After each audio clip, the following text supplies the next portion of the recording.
And you're watching the National Desk, America's News Now. I'm Jan Jeffcoat. It's Friday, July 19th, and we do start with some breaking news from overnight. We're following a major breaking story right now. Countries around the world facing a series of cyber outages, from airports to rail services, TV stations, 911 systems, even hospitals. We want to get right to Mark Boyle tracking the latest developments at the live desk. Really some scary situations happening around the world, Mark, especially when you consider some of these 911 systems were down for hours.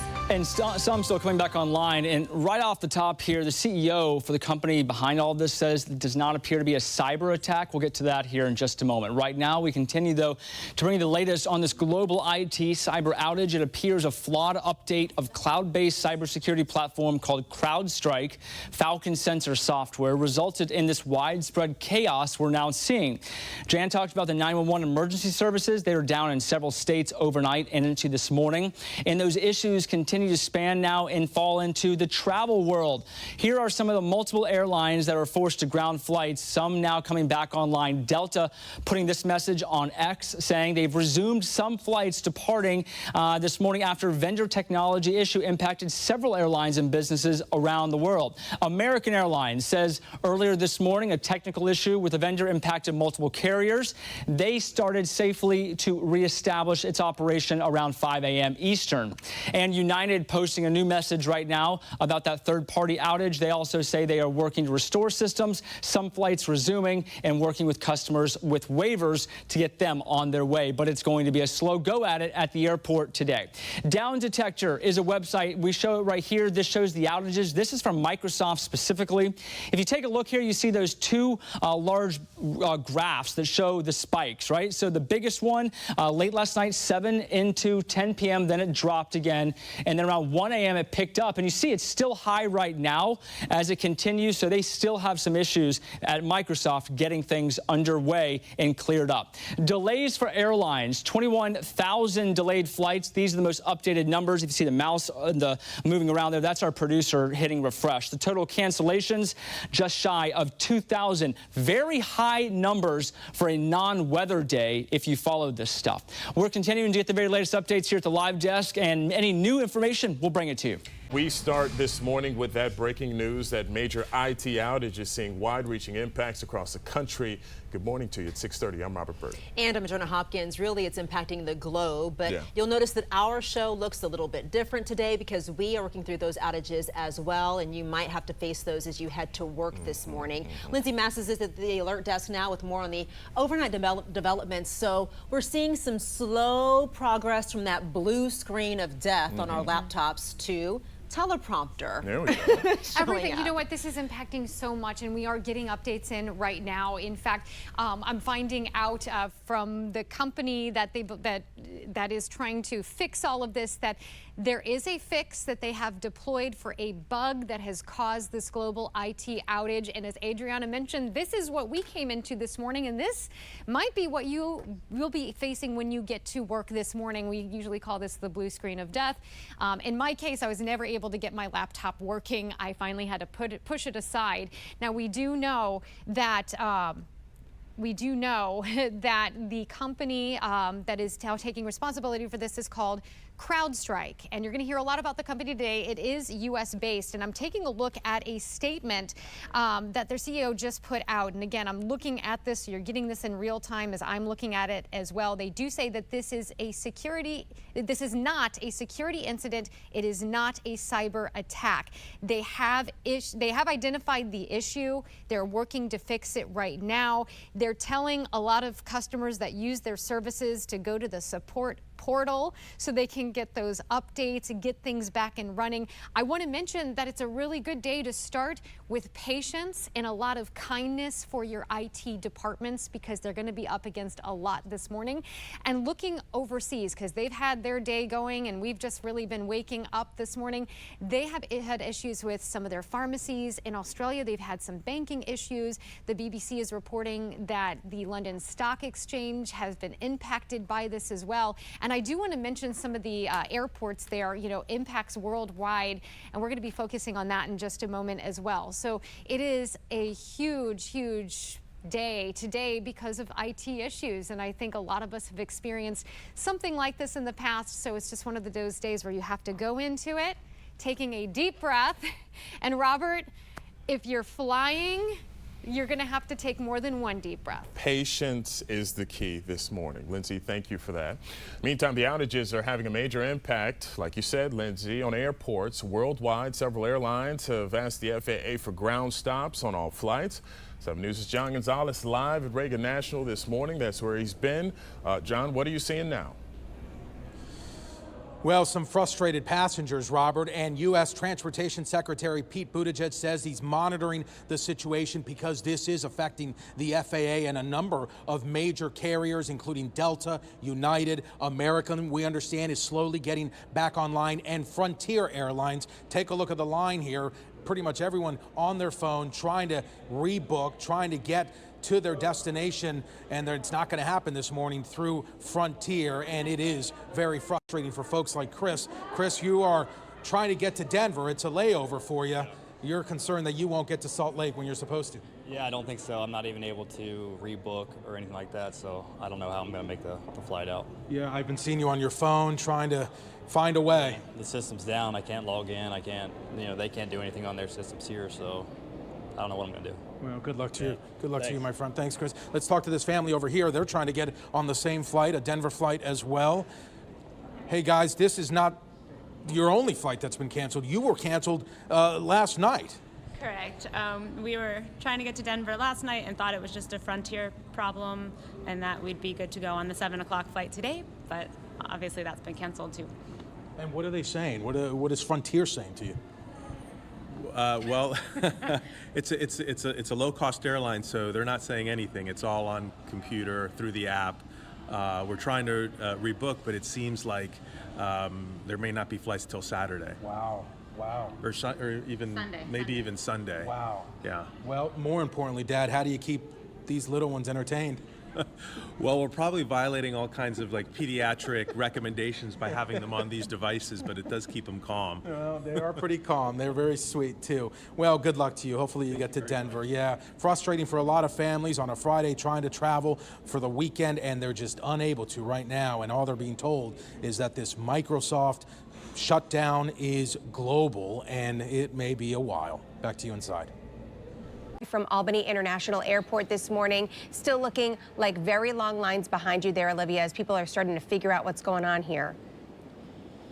That's right, Lara. It really has not moved much, this line behind me. It's a little bit of movement. I don't want to say not at all, but again, as you can see, still very, very extensive. And quite frankly, a lot of the movement we've seen is because folks are just giving up and going elsewhere or trying to drive. If we pan over to the departures and arrivals board for you, you can see most of the flights are actually still listed as being on time. But on the carrier end, travelers tell me they're seeing otherwise. I just spoke with a woman who says she had a direct flight to Vegas that keeps getting rerouted every time she checks for updates, and it's not even listed on the board. That was a United flight, and we actually just got a statement from them within the last couple minutes here, noting a third-party outage impacting their computer systems, like many other organizations worldwide, and that they are working on restoration. Now, this ground stop is impacting all flights from the affected airlines, regardless of their destination. It's unclear exactly how long this will last, but the FAA's last update was that they are not allowing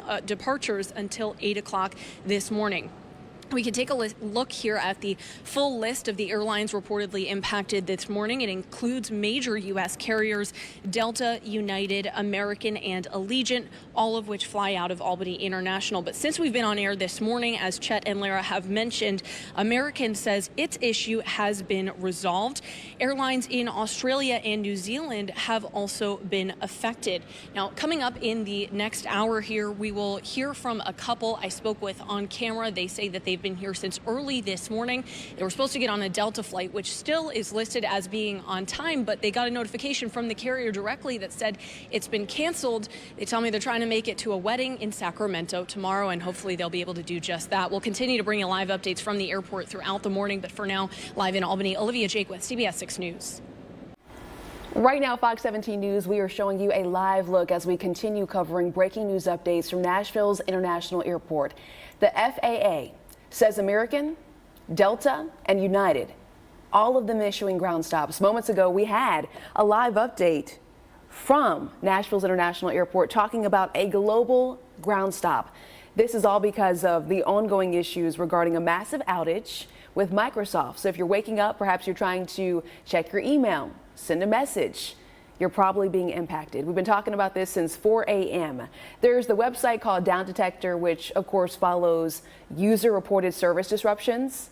That shows that outages are being reported for ADT Security, Amazon, Visa. This is not just an issue that's going to impact folks who are trying to get over to the airport, where you see a live look of a long line. It could be anyone, and that's what we're working to get some more information about. Yeah, again, you're taking a live look there at Nashville International Airport. Long lines there. Our own Madeline Nolan, I'm sure, going to be talking with folks here about the best ways they're trying to navigate this. As I know, a lot of these folks may not be making their flights or maybe missing connecting flights because they're standing in this line. 8:45 is the time here on this Friday morning. Today, we are seeing just how vulnerable and connected our digital world really is this morning. Joining us now is former FBI agent Scott Agenbaum with more on this global tech outage.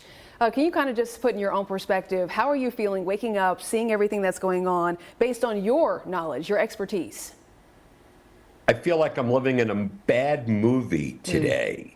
As a retired FBI agent, I always think the worst, but it is almost the worst today. There are outages all over the world. I have a friend in India who just called me this morning, said everything is down. I had another friend, the airlines are down, and I'm looking into this. And, you know, the first thing I think, it's foul play, but it looks like it was nothing more than a software update that caused this outage. So how can we prevent this kind of thing? How can a company or even a person protect themselves for when this kind of thing actually happens, from this just turning their entire world upside down? From an individual user, it's almost impossible. I'm a public speaker. If I was waiting for a flight today, I don't know if I would have gotten onto it. We have to wait for the companies, and that's why it's so important that large organizations realize that we're in an interconnected world, and if one system goes down, do they have backups in place to get on? A lot of investigation is going to be required to get to the bottom of this, to make sure this doesn't happen again. Hey, Scott, do you think folks that just really underestimated how interconnected we are, and understanding that you have friends in India, we have folks here in the United States, and then we had some updates from folks who were stuck in Milwaukee, you know, from the Republican National Convention trying to get back home. It just feels like a mess.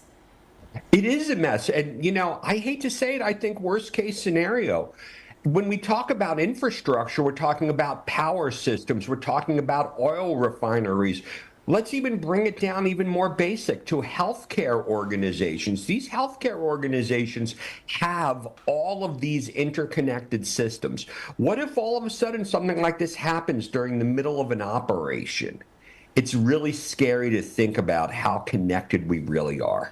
All right, last question for me, and that is, they've come out and they said this is not an attack. Obviously, our world has been going through a lot of different changes over the last, few days. We've had an assassination attempt on a president. We've got another president that's going through, some challenges, shall we say, with his own party. There's a lot of people who are going to jump to conclusions with this. You are a former FBI agent. They say it's not an attack. You believe that this is truly just a software glitch? Well, I have to go with that, but I'm always thinking, because listen, software needs to be updated because of information security vulnerabilities.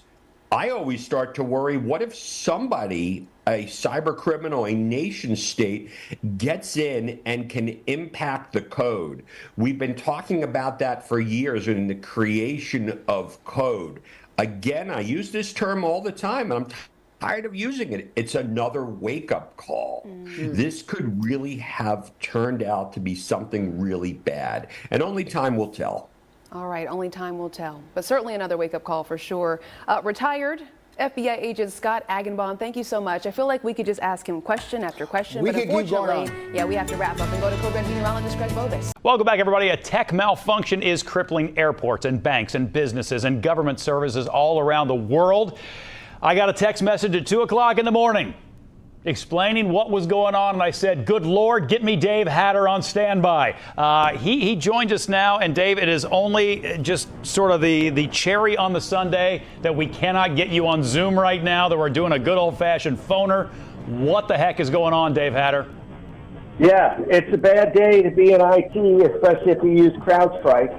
CrowdStrike is an antivirus package made by a third party, and they rolled out some updates last night that are apparently bricking Windows-based computers all around the world. So, for those of us who are not as tech savvy as you are, it's a very easy question to ask, and it's probably a very difficult one to answer. How can something like this affect everything in the way that it seems to be affecting everything? Well, you know, people have always laughed because I seem like the tinfoil hat guy warning about this stuff. And by all information I can find, including direct statements from CrowdStrike, the company that makes this software, this is not a cyber attack. CrowdStrike, in layman's terms, is antivirus software. Think Norton or McAfee, packages people know. It's kind of a high-level enterprise-grade antivirus software. They made changes, they rolled it out, and unfortunately, because it operates at such a low level inside Windows, it's causing machines to not be able to boot up, or as we nerds like to say, they're bricked. Now, the good news is it's a relatively easy fix to roll it back and then apply the updates that CrowdStrike has put out. But the problem is it requires people that know what they're doing to start these Windows machines in recovery mode, roll the software back, and then apply these updates. I mean, we're literally talking about millions of devices across just about every industry in the country because CrowdStrike is a well-known, well-respected software package up to this point. Yeah, they're about to have a very, very bad day, I would imagine. Not only the person who was responsible for putting out that update, but investors and people are going to have big-time questions about why this happened in the first place. But if you are an IT person, Dave, and you're watching over a whole network, it's one thing if you're an individual user at home and you are savvy enough to start in safe mode and do a recovery to a point that is prior to that update, all right? Maybe you're savvy enough to do that if you're an individual user. What if you're in charge of an entire network? Do you have to go to each and every single computer on the line, or can you fix one thing and it fixes everything? Because you mentioned this is millions of devices. If you got to go to each and every one of those devices, that takes a minute. Well, yeah, that's exactly right, and that's the real problem here. You know, because the machines won't boot without going into safe mode and then recovering, you basically can't remotely access them and fix them. You know, normally if a software update goes bad, the vendor puts out a new update, you just download it and go on. But again, this antivirus software operates at such a low level in the computer to protect it. In this case, it won't restart, so now you have to physically touch all of these devices, which is one of the reasons why this is causing such chaos and such a problem, because we're talking about millions of computers around the world that are going to have to be corrected, and that's why we're seeing all these outages with ATMs. It also shows you how pervasive and frankly fragile our software-driven environment is, because this is going to cost a lot of money in downtime, a lot of money in remediation, and it may put CrowdStrike out of business. I don't know where it's going to go for them. Well, and you know what? I'll allow you to just lean right into the tinfoil hat guy thing that you and I often joke about, but it really does. I mean, we saw an issue, over the last couple of weeks with car dealerships, unrelated to this, but it just caused such sweeping problems for that entire industry. And now you've got something like this that affects seemingly every industry. I mean, in hospitals and banks and airlines and all these things. Is there a lesson to be taken away, or are we so deep into our absolute need of these services that there's no way to prepare for this? There's just, if it happens, it happens, and we just have to fix it on the back end. Yeah, so here's my quick takeaway, because I know we'll run out of time. And the lesson is, government organizations like CISA, the Cybersecurity and Infrastructure Security Agency, have been pushing companies to adopt the mindset of secure by design, to focus on making software secure and robust above and beyond market share, speed to market, that kind of thing, right? And we need to have software bill of materials in software. Now, that wouldn't have stopped this problem. And again, this appears to just be a mistake, does not appear to be a cyber attack. But it shows you that while we need these companies to move fast so that they can address new threats that come out, we need to do it in a way where they move very carefully, because we see here, this is causing a massive outage. And I mean, imagine if this were Microsoft Windows and not just the product running in Windows, and every Windows-based computer was down, where we'd be. Because at least at this point, it's only CrowdStrike customers that are impacted by this. It's, so yeah, we need to be more careful. It's pretty remarkable how quickly one little thing can affect so much all across the globe. Dave, I said it at the top, and I'll say it again. When something like this happens, like it or not, buddy, you're getting a phone call from me, because you're about the first guy I want to talk to, so I have a better understanding of what's going on. I know it had to be done by phone today rather than by Zoom. We appreciate your time. Always appreciate chatting with you guys, and happy to help anytime I can, and hopefully this will be resolved soon. Let's hope so. I got a feeling you're about to have and have already had a very busy day. Dave, try to have a good weekend, pal. Thanks, you too. Take care now.